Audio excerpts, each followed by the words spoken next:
今回はポケマムサウンズを使ってお腹の中の赤ちゃんの心音を聞く方法と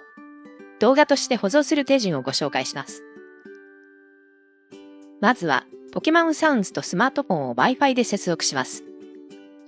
接続方法は付属のマニュアルをご参照ください。通常通りお腹の中の赤ちゃんを見つけましょう。アプリのアイコンが B モードになっていることを確認してからお腹にポケマムサウンズを当ててみます。赤ちゃんが見つかったら次は心臓を晒します。赤ちゃんの心臓はとても小さいので最初は見つけにくいかもしれませんが、エコーをいろいろな角度で当てて根気よく晒してみてください。赤ちゃんの体の中でパクパクと動いている部分が心臓です。赤ちゃんの心拍は大人のおよそ2倍の速さで動いています。赤ちゃんの心臓の位置が分かったら BW モードに切り替えます。画面に表示されている緑のラインを指で動かし、心臓の位置に合わせます。次に iPhone の場合は Z マーク、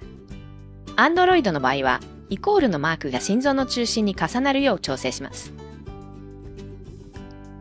これらのマークが心臓の中心にあると赤ちゃんの心音が聞こえるのと同時に心音の波形も画面に表示されます。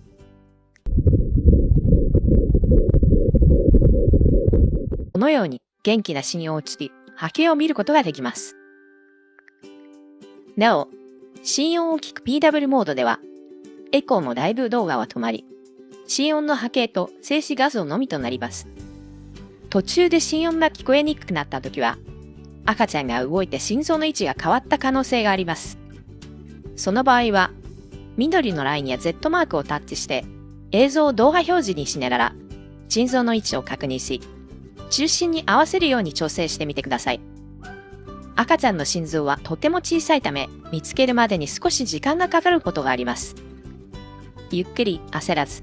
赤ちゃんの様子を見ながら優しく晒してみてください。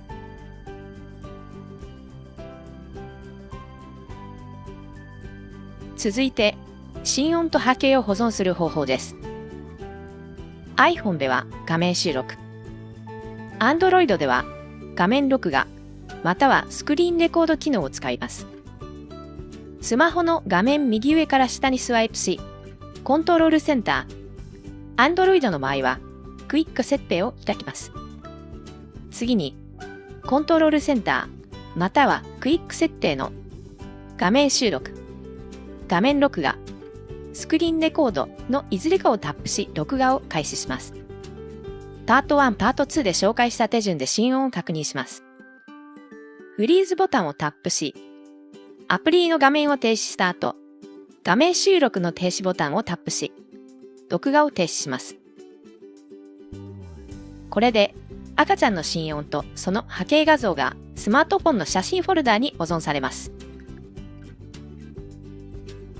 ポケマムシリーズは公式ホームページ等に掲載されている重要事項説明を必ずご確認ご理解の上ご使用ください。